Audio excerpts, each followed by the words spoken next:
La prescripción extintiva liberatoria, revisándolo dentro de los modos de extinción de las obligaciones, estamos revisando el contenido de acuerdo al Código Civil, estudiando el régimen de la prescripción en un amplio y revisándolo acá en su parte especial en lo que se denomina, ahí usted observa, la prescripción extintiva o liberatoria.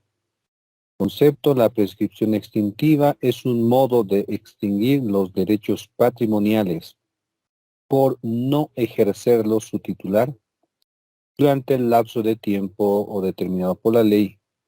Es llamado también, en nuestra materia, prescripción liberatoria. Esto es lo que hemos visto de acuerdo al Código Civil también.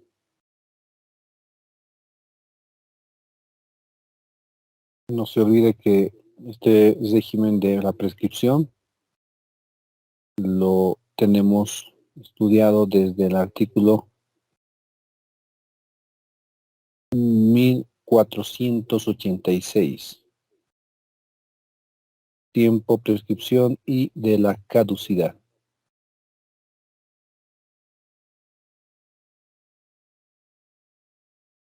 Muy bien, esto lo hemos revisado.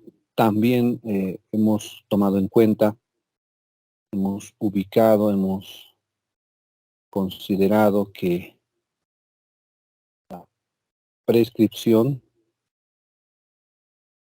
conlleva la extinción de la acción que tiene como derecho el acreedor de acudir ante el juez a través de una demanda que contiene una pretensión. Esto se puede accionar, se lo puede ejercer desde el momento del incumplimiento, el tiempo en el que se ha producido esta inejecución de la prestación debida. Por lo tanto, es el acreedor que puede acudir ante el juez exigiendo que el deudor cumpla con su obligación en especie o por equivalencia. Estamos hablando de la etapa del CAFTUN, garantía, responsabilidad. ¿Qué pasa después de 5 años? Incumplimiento culposo el 11 de enero de 2022.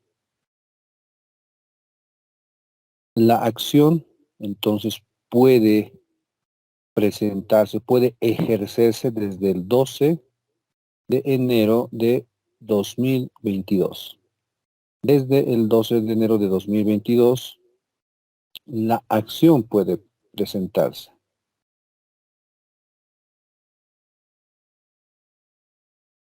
La acción puede presentarse desde enero de desde el 12 de enero de 2022. Hasta, ¿no? Esto no va a ser todo el tiempo, ¿no? Esta acción, este derecho puede ejercerse por el lapso, hemos visto, de 5 años, porque el tiempo de prescripción común, habíamos visto, es la quinquenal, ¿no? 5 años. Podrá ejercerse hasta el 2 de enero de 2027.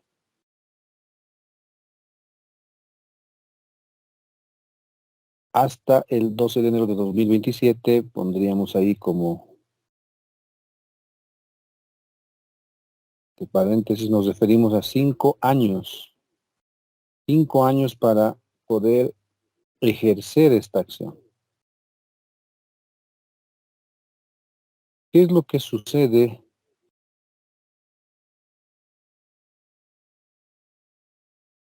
si, qué es lo que pasa si ya transcurren más de 5 años? Bueno, aquí va a operar la prescripción.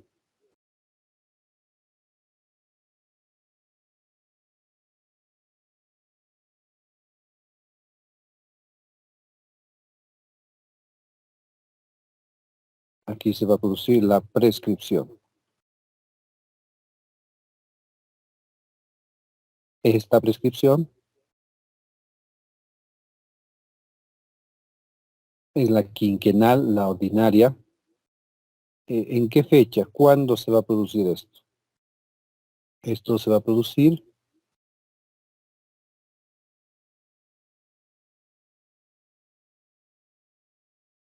el 13 de enero. El 13 de enero de 2027 ya ha operado la prescripción. ¿Qué resultado va a tener la prescripción? La acción se va a extinguir. La acción se extingue. Pero el débito, el deber, ya se mantiene. Pero ya no dentro de la, diríamos, del derecho como tal, como obligación, la llama civil, sino como una obligación natural, que ya no será obligado el deudor a cumplir con la prestación. Ya dependerá del deudor si quiere o no cumplir la obligación. Entonces, si ustedes revisan minuciosamente, observamos que la obligación no se extingue en su totalidad. ¿Qué es lo que se extingue en la obligación a través de la prescripción? Es la acción. No se olvide, por favor. Porque muchos equivocadamente pues, consideran que la obligación total se ha extinguido. Pero eso no es así. Usted observa que es la acción, esta parte que está en color celeste es la que se extingue y el débito, el deber, Schuld, sigue existiendo, pero ya no en un ámbito civil, sino natural. Muy bien. Con todos estos puntos que también anteriormente ya lo hemos revisado, vamos a ver principios y alcances. Primero dice el no ejercicio del derecho por el titular. Cuando no ejerce, ¿en qué tiempo? ¿Qué es lo que no va a ejercer? La acción. Esta acción es la que no va a ejercer el acreedor. El no ejercicio del derecho por el titular. 2. El transcurso del tiempo señalado por la ley. Este transcurso del tiempo es alcanzado por la prescripción común, que es de 5 años, o sea, la quinquenal. Si en 5 años no ejerce el acreedor la acción de cumplimiento de la obligación a través de la judicial a su deudor, ya no podrá exigirlo judicialmente. Puede acercarse al deudor diciéndole, mira, yo sé que ha operado la prescripción, ya no te puedo iniciar ningún proceso, pero yo te pediría que conscientemente, ¿no? En tu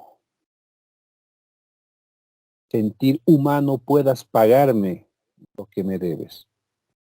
Y si el deudor tuviera esa predisposición de hacerlo, entonces podría pagar y es un pago válido.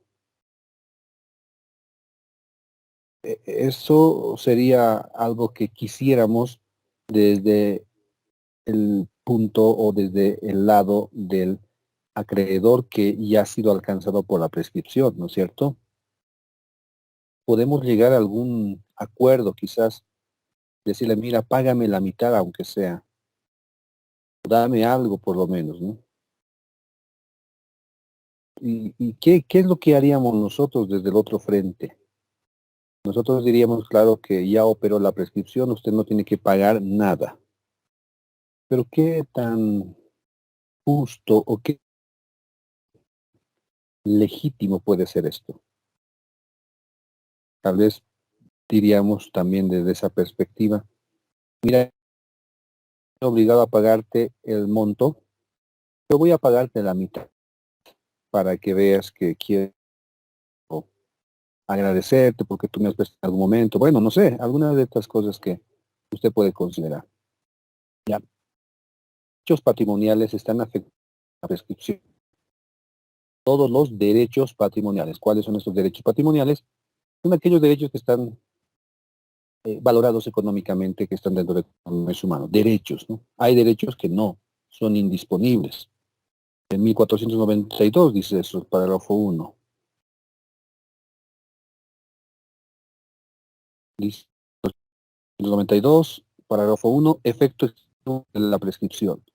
Los derechos se extinguen por la prescripción cuando su titular no los ejerce durante el tiempo que la ley establece.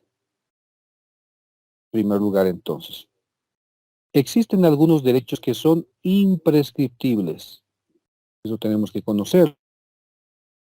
En todo el mundo, todas las áreas del derecho, pues, derechos imprescriptibles, como ser los derechos de la personalidad, la acción de nulidad, excepción, anulabilidad, facultad de pedir la división de la herencia, la acción reivindicatoria. Todas estas acciones, derechos, son imprescriptibles. ¿Cómo podemos saber qué derechos son prescriptibles, qué derechos son imprescriptibles? Podríamos decir que la regla es que todos los derechos patrimoniales económicamente valorados son prescriptibles. Pero cuando la ley exprese que no son prescriptibles, entonces, o que mencionan, perdón, que son imprescriptibles, entendemos que estos derechos no se extinguen, no van a desaparecer por el transcurso del tiempo. Ya hay ciertos derechos, ahí decíamos que la personalidad, la acción, entre acción, podemos decir, la acción de nulidad no prescribe, porque así lo dice el Código Civil. Vamos a ver, 552, leamos un poco. 552.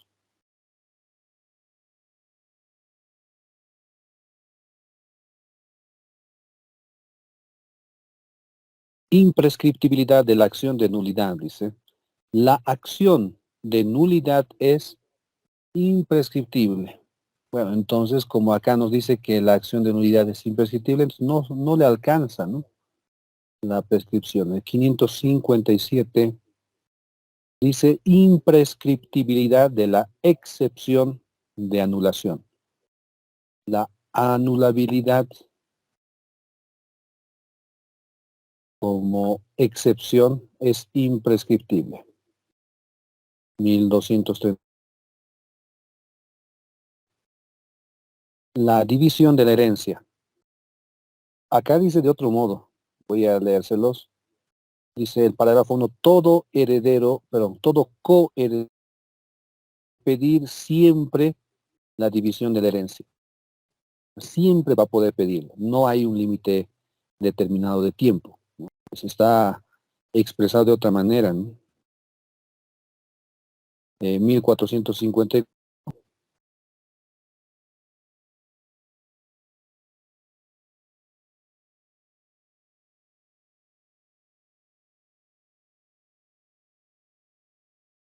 Imprescriptibilidad de la acción reivindicatoria.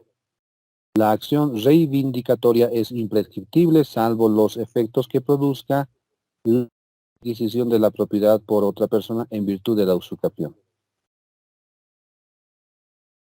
Tiene un límite, ¿no? Que la usucapión se produzca para la otra parte, entonces la acción reivindicatoria ya no alcanza, ¿no? Bueno, estimados, ahí estamos observando la prescripción. Comienzo, suspensión e interrupción de la prescripción. Son situaciones que tenemos que considerar y tenerlo claro. El comienzo de la prescripción comienza a correr desde que el derecho ha podido hacerse valer. ¿Desde qué instante sería en nuestro caso? Desde el momento en que se ha producido el incumplimiento de la obligación. Desde ese momento la obligación se hace exigible, por lo tanto puedo hacer valer mi derecho pidiendo que obligue al deudor a cumplir con su obligación por equivalencia.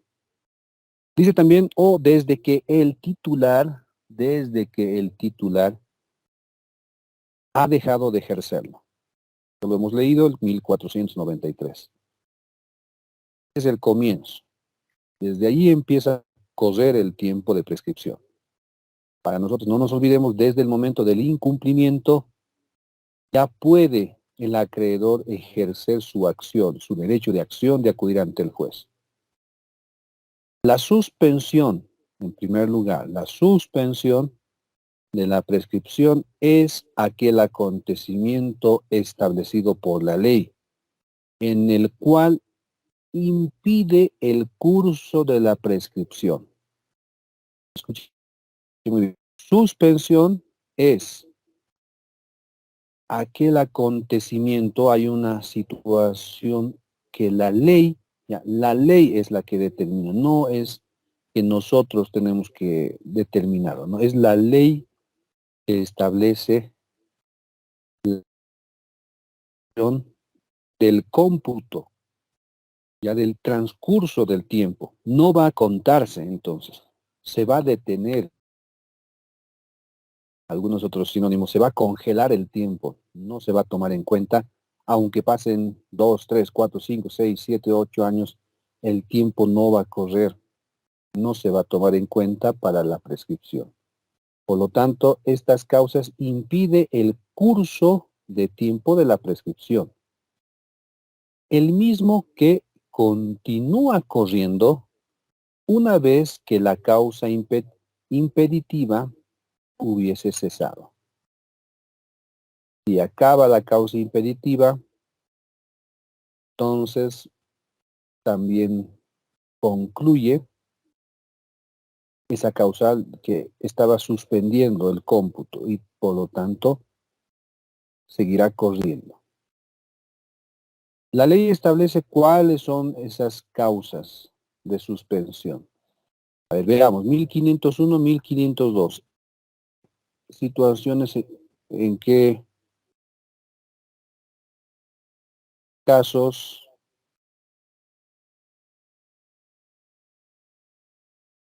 el tiempo no corre.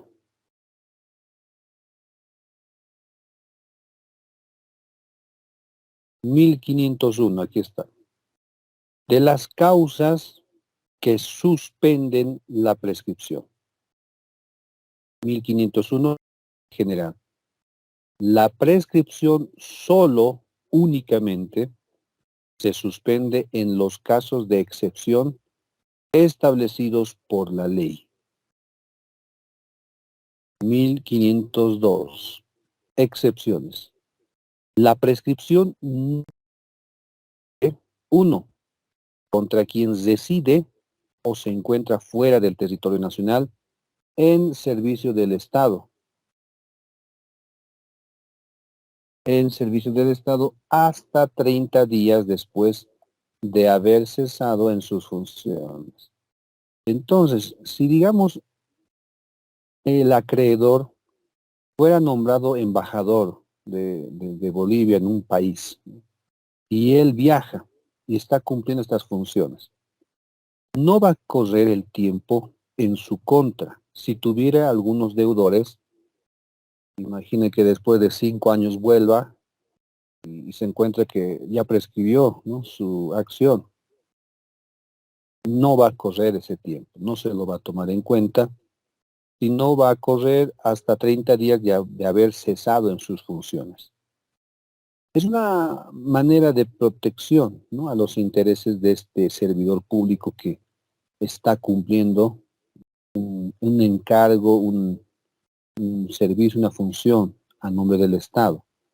No es que viajó por cuenta propia, eso es otra cosa, ¿no? Si viajó por cuenta propia, se quedó 5 años, volvió, obviamente la prescripción ya ha corrido, ha operado.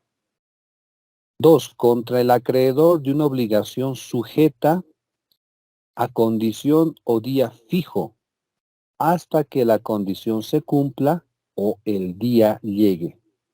Si fuera una condición o plazo también, ¿no? Bueno, en primer lugar, podemos decir que alguien haya firmado una obligación, imagine que con alguno de ustedes diciendo, bueno, mira, si acabas la universidad, si acabas la carrera, te titulas, te gradúas, te voy a dar un vehículo. Imagine que alguien se lo prometió. ¿Cuándo firmaron? Digamos que lo firmaron el año 2021. 2021, entonces firmaron el contrato. Ya pasó 2021, 2022, 23, 24, 25. El 26 opera pues 5 años, ¿no? Pero si hasta el 2026 tal vez ustedes no acabaron, ¿no? Si ya les faltó algo, tal vez ya están a punto de dar su tesis o examen de grado, alguien pues pensaría, bueno, no ha logrado acabar la carrera en estos 5 años. No opera, no corre la prescripción, en este caso, hasta que aquel acontecimiento se haya producido. Entonces, cuando se gradúe, cuando se produzca, ¿no?, la graduación de la carrera, entonces ahí se produce también la obligación. Obligación que tiene que cumplir ahora el deudor, tiene que entregarle un vehículo. Usted puede exigir que cumpla con la obligación. Y si no lo hace, desde ese momento empieza a correr. Desde el momento de la graduación, desde ahí empieza a correr el tiempo. Años. Y si no lo hace, ya no podrá cobrarlo. Entonces usted se da cuenta que mientras el acontecimiento incierto, de condición, no se produzca, entonces no va a llegar a establecerse la prescripción. 3. Contra el heredero con beneficio de inventario respecto a los créditos que tenga contra la sucesión. Bueno, esto sucede en herencia, ¿no?, hereditaria. El heredero recibe los pasivos y pagará recibe los activos, pagará los pasivos, las deudas con el patrimonio de su causante, sin afectarle su propio patrimonio. En ese caso, no va a correr, se suspende la prescripción. Entre cónyuges, tampoco, no corre el tiempo. Si, digamos, había una relación de acreedor-deudor, o acreedora-deudor, o deudor-acreedora, o viceversa. Y si se casan, mientras se casan, pues no corre, mientras estén casados, no corre la prescripción en aquella obligación que tenían pues antes de casarse. Tampoco corre respecto a una acción de garantía hasta que tenga lugar la evicción. Una garantía real hasta que tenga lugar la evicción. Y lo más relevante que se ha introducido en esta última etapa, en estos últimos años, es el punto 6. La prescripción no opera patrimonialmente en el caso de situaciones de deudas por daños económicos causados al Estado. No corre el tiempo entonces cuando un servidor público, un mandatario, en alguna de sus funciones, haya generado daño económico al Estado. Tendrá que seguirse un procedimiento o responsabilidad penal, administrativa, pero en lo civil no corre el tiempo de prescripción. Puede demorarse mucho, puede que no se haya encontrado o no se haya conocido del hecho, pero no importa cuánto tiempo pase, no corre la prescripción. ¿Listo? La suspensión, entonces, ya la conoce. El tiempo no corre. En cambio, la interrupción es el acto previsto por la ley en el cual el tiempo de prescripción, aquí dice de posesión en el caso de la subcampeón, se extingue. El tiempo acumulado se extingue, desaparece, debiendo volverse a computar desde cero. Entonces hay alguien que estaba acumulando 1, 2, 3, 4 años, pero se interrumpe, se inicia un procedimiento y se extingue todo ese tiempo acumulado.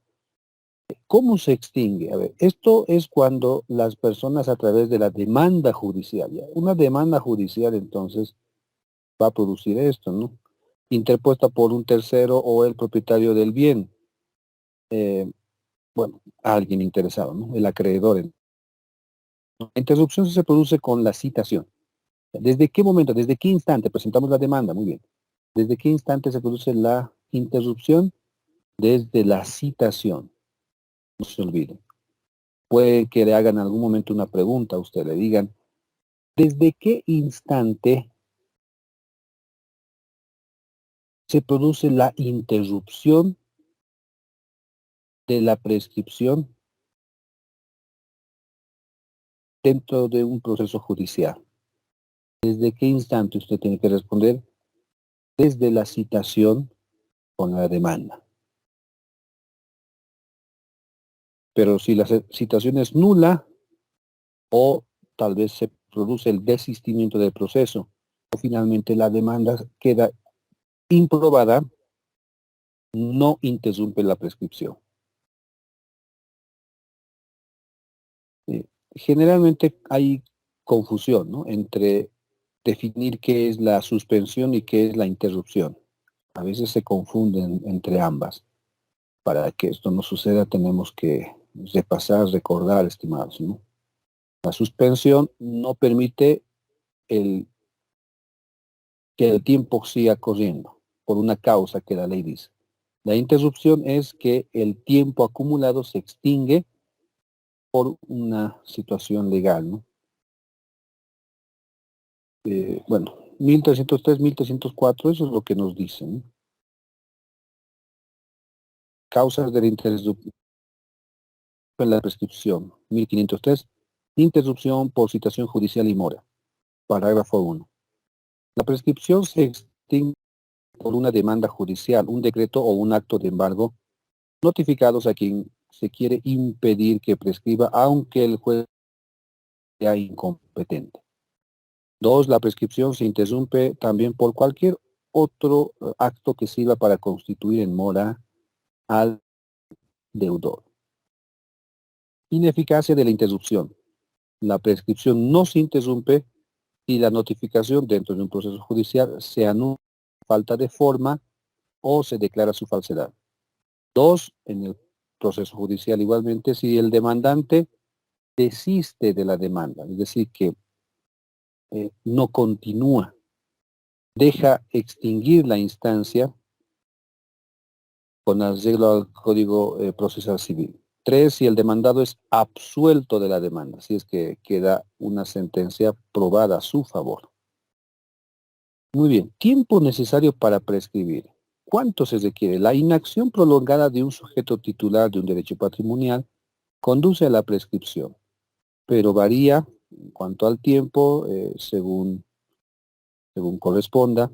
Puede ser, en primer lugar, la prescripción común quinquenal, 5 años, es la llamada prescripción ordinaria, aplicable a todos aquellos derechos patrimoniales que no se hayan citados en otros términos de prescripción trienal, bienal o anual.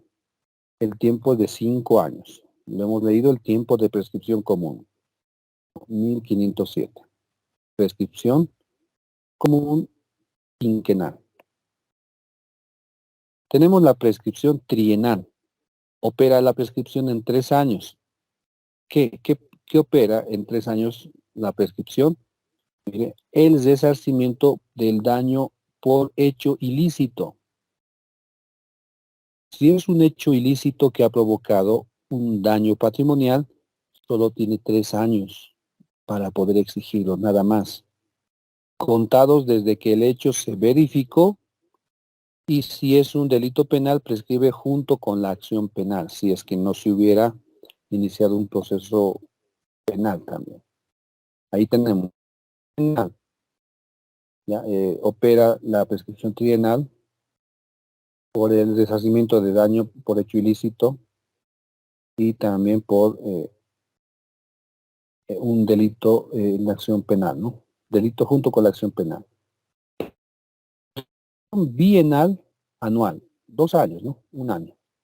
3 años trienal. Prescribe un año los derechos mencionados en el artículo o en los artículos 1509, 1510, 1511.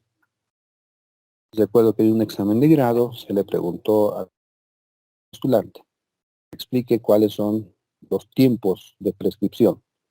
Pues usted tiene que decir, en primer lugar, por regla general, tenemos la prescripción común, que es la quinquenal, 5 años. Luego tenemos prescripciones breves, que son trienal, bienal, anual. La prescripción trienal opera para el resarcimiento del daño hecho por un daño causado por un hecho ilícito.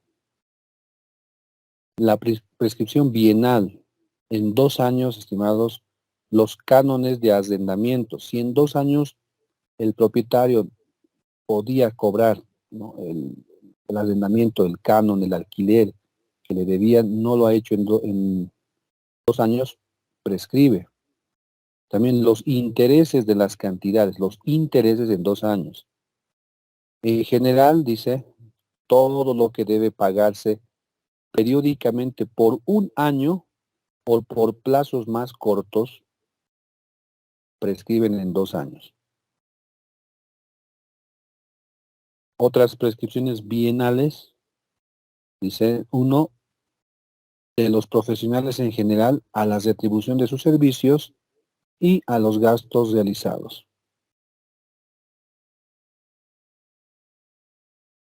De los profesionales en general, bueno, sus servicios, ¿no? Hablamos, por ejemplo, de abogados igualmente. Realizamos un acuerdo, una iguala profesional que determine, ¿no?, que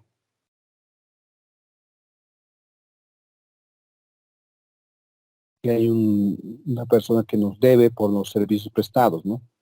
2, de los funcionarios y empleados tales como notarios, registradores, secretarios y otros, a los honorarios o derechos arancelarios que les corresponden y los desembolsos que hayan hecho. Esto es un tanto controversial porque son también pago de servicios, ¿no? Lo mismo que un sueldo, un salario, pero en una relación laboral, ¿no? Aquí prescriben 2 años. En cambio, en el ámbito laboral es imprescriptible el salario, ¿no? De los maestros y personas que ejercen la enseñanza a la retribución de sus lecciones dadas por más de un año. Prescripción anual. Prescribe en un año de los maestros y otras personas que ejercen la enseñanza a la retribución de sus lecciones dadas por meses, días y horas. Esto tenemos que aclarar que es en el ámbito civil, no laboral. Laboral es otra situación, ¿no? 2, de los que tienen internados o establecimientos educativos a la pensión y por la instrucción impartida. Nos referimos al pago de las pensiones, ¿no?, de escolares. 3, de los dueños de hoteles o casas de hospedaje o alojamiento al precio del albergue y alimentos que suministran, así como de quienes alquilan aposentos sin comida o con ella. 4, de los comerciantes al precio de las mercaderías vendidas a quien no comercia con ellas, ¿está claro? 5, de los farmacéuticos al precio de las drogas y sustancias medicinales. Listo, bueno, ahí tenemos, estimados, una lista de las prescripciones. No es tan la misma, ¿no?, que en derechos reales la prescripción adquisitiva o usucapión, que solamente son 2, quinquenal u ordinaria y la decenal o extraordinaria, pero no se olvide que ahí está una trienal también, ¿no? Bueno, estos puntos hay que recordarlo. Obligación de invocar expresamente la prescripción. La prescripción, estimados, no puede operarse de oficio.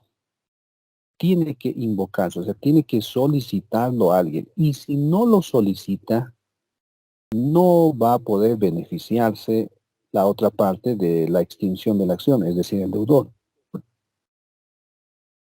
Entonces, si el acreedor exige al deudor el cumplimiento de la obligación que ya prescribió hace 5, 6, 7 años, el juez tiene que recibir esa demanda, admitirla. No puede decir, no, su obligación ha prescrito. No puede hacerlo de oficio. Tiene que admitirla. El deudor es el que tiene que solicitar diciendo, aquí ha operado la prescripción. Pero si no lo hace, el juez tiene que seguir continuando, ¿no? El conocimiento de la causa se va a mantener hasta que alguien lo solicite. Y si no, no va a poder producir efectos, ¿no? Renuncia a la prescripción. No se puede renunciar antes de que pasen los 5 años o 3 o 2. No, no puede, ¿no? No se puede renunciar a la prescripción porque es de orden público. Cualquier pacto es nulo. Pero, sin embargo, sí se puede renunciar a la prescripción cuando ya ha operado, cuando ya se ha producido. Entonces será ese momento en el que podrá renunciar a la prescripción. Entonces, un poco compleja la respuesta. La pregunta sería, ¿la prescripción puede denunciarse? La prescripción sí se puede denunciar cuando ha operado, pero no se puede denunciar antes. Entonces, no es una respuesta tal vez tan taxativa, ¿no? ¿Se puede denunciar a la prescripción, sí o no? Tenemos que aclarar, no tendríamos que decir, ¿usted se refiere a antes o antes de que opere la prescripción o cuando ya se ha cumplido el tiempo que la ley exige? Tenemos que aclarar. Entonces, ¿puede denunciarse a la prescripción antes? Respuesta, no. ¿Puede renunciarse a la prescripción después que ha operado? Sí. Se puede renunciar porque ya es un derecho patrimonial que se ha generado. Se puede renunciar entonces a este derecho. Tampoco se puede modificar, diciendo, por ejemplo, que, bueno, no va a ser la prescripción 5 años, sino que va a ser 6 años. No, no se puede modificar. Tenemos la quinquenal, trienal, bienal, anual. Tampoco puede prescindirse en los actos jurídicos. Siempre la prescripción va a estar presente, va a estar operando en los actos, negocios jurídicos. Así que tengamos mucho cuidado con el tiempo, podríamos decir en materia procesal también, porque el tiempo produce, extingue, genera derechos. En este caso puede extinguir ciertas facultades de derechos que tienen algunas personas. Muy bien, estimados, vamos a pasar ya a la última parte, al último modo de extinción de las obligaciones, que es la transacción. La transacción, estimados, no se olvide, es un contrato. Es un contrato.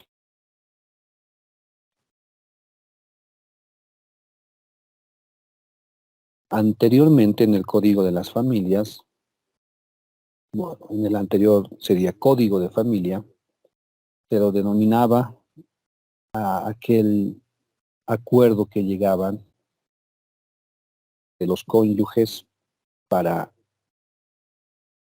proseguir eh, ¿no? Sus diferencias, se llamaba acuerdo transaccional. En realidad el acuerdo transaccional es una transacción entre los cónyuges que se ponen de acuerdo acerca de, bueno, los bienes, de la tenencia de los hijos, la pensión, la asistencia familiar, la guarda, ¿no? De los menores nos referimos, ¿no? Hoy se lo llama acuerdo regulador, ¿ya? Pero sigue siendo un contrato. ¿Ya? En una defensa de examen de grado le preguntaron al postulante, ¿el acuerdo regulador es un contrato? La respuesta, sí. ¿Por qué es un contrato? Porque es un acuerdo de voluntades. La transacción, por lo tanto, es un acuerdo de voluntades que está regulado también por el Código Civil.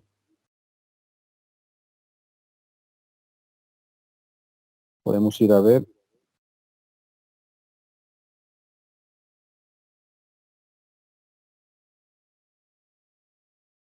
...945 del Código Civil dice de las transacciones. Entonces, un contrato regulado por el Código Civil.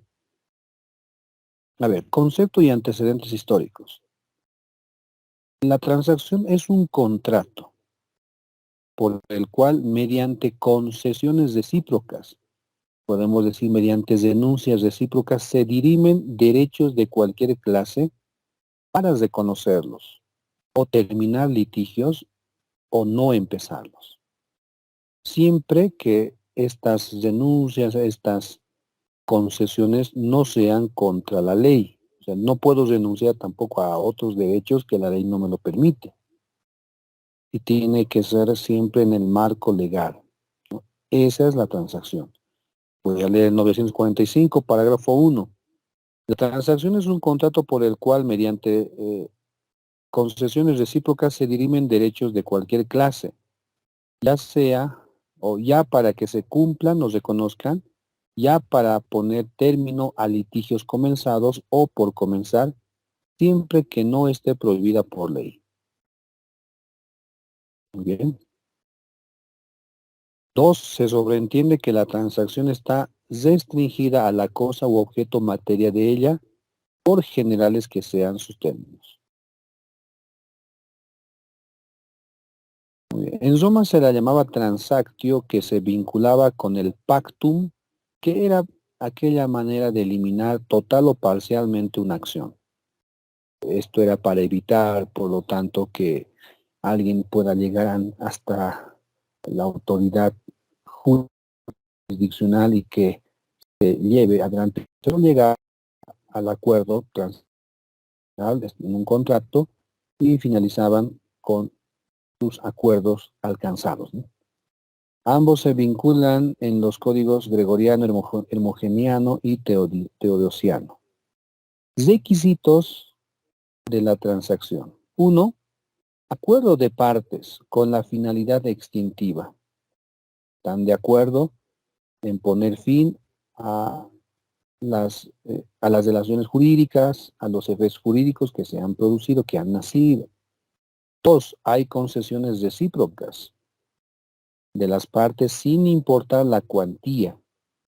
Esto es más amplio, ¿no?, que la transacción, que la compensación. 3. Hay aquí figura en la ley. Esto es que la transacción opera sobre obligaciones litigiosas.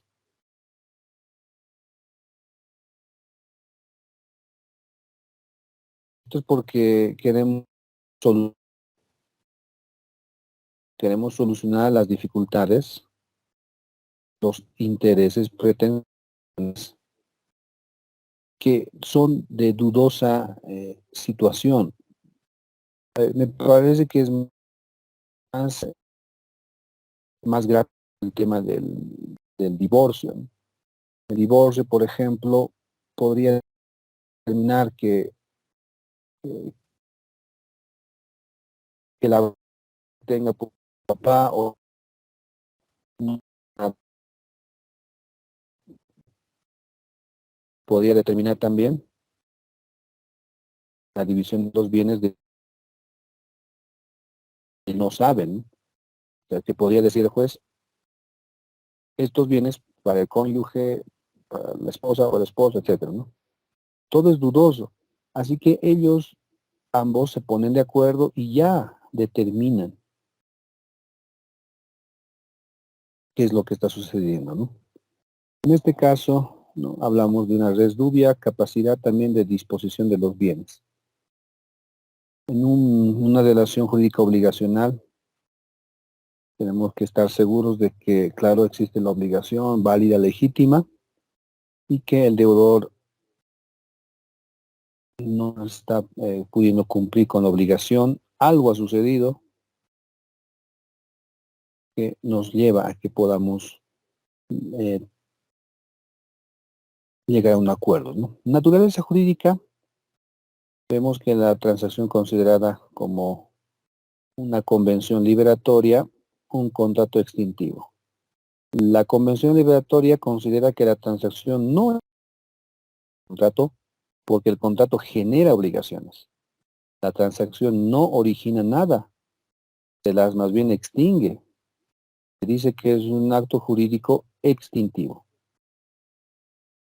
Contrato extintivo. Dicen que la transacción sí es un contrato, pero no crea obligaciones, sino que las extingue. Es por tanto un contrato bilateral. El contrato tiene las características de crear, modificar o extinguir relaciones jurídicas. Así que el contrato no solamente crea obligaciones, sino las extingue. Por eso entendemos que la transacción es un contrato extintivo. Caracteres de la transacción. Es bilateral, que se ponen de acuerdo entre dos sobre prestaciones recíprocas. Oneroso es a cambio de algo, una prestación a cambio de otra. Consensual, se ponen de acuerdo respecto a la transmisión de derechos reales, por ejemplo, propiedad, si es que así fuera. Es de interpretación restrictiva,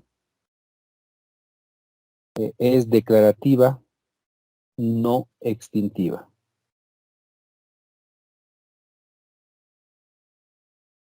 Clases de transacción.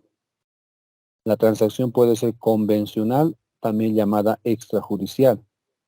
Esto es llegar a un acuerdo entre las partes fuera de juzgados, ¿no? Fuera de llegar a una situación litigiosa. Esto es lo más conveniente, firmar un acuerdo transaccional en el cual el acreedor y el deudor pues llegan a ciertos resultados que son beneficiosos para uno y para otro. Judicial, ya se presenta dentro del proceso judicial, esto se lo puede realizar dentro de la audiencia de conciliación. Se llega a una conciliación y se firma una transacción para que ambos pongan fin al proceso, a lo solicitado, a todo lo que se estuviera exigiendo. Invalidez de la transacción. La transacción se invalida por aquellos modos de anular un contrato, ya sea nulidad absoluta o relativa. Bueno, son por falta de consentimiento, falta de objeto o causa ilícita, vicios del consentimiento, etc. En especial es nula la transacción hecha sobre derechos o cosas no disponibles. No podemos entonces transigir derechos que son indisponibles, ¿no? No podemos renunciar a ciertos derechos, ¿no? También son anulables por falta de capacidad en alguna de las partes. La transacción hecha sobre un título nulo, tampoco, porque tiene que estar sobre derechos que son vigentes, existentes, ¿no? Tampoco sobre documentos falsos o sobre situaciones ya calidad de cosa juzgada o que ya se han concluido en una sentencia ejecutoriada por ocultación de documentos, por error de hecho, derecho que son vicios del consentimiento. Todas estas causas que estamos aquí leyendo, ustedes lo van a ver en la materia de contratos. Efectos de la transacción. Se extingue la obligación, lo más importante, ¿no? A través de este acuerdo. Y un detalle muy importante es que la transacción produce el efecto de cosa juzgada. De modo que si quisiera alguna de las partes iniciar un proceso, presentando este contrato de transacción, ya limita, extingue, ¿no? la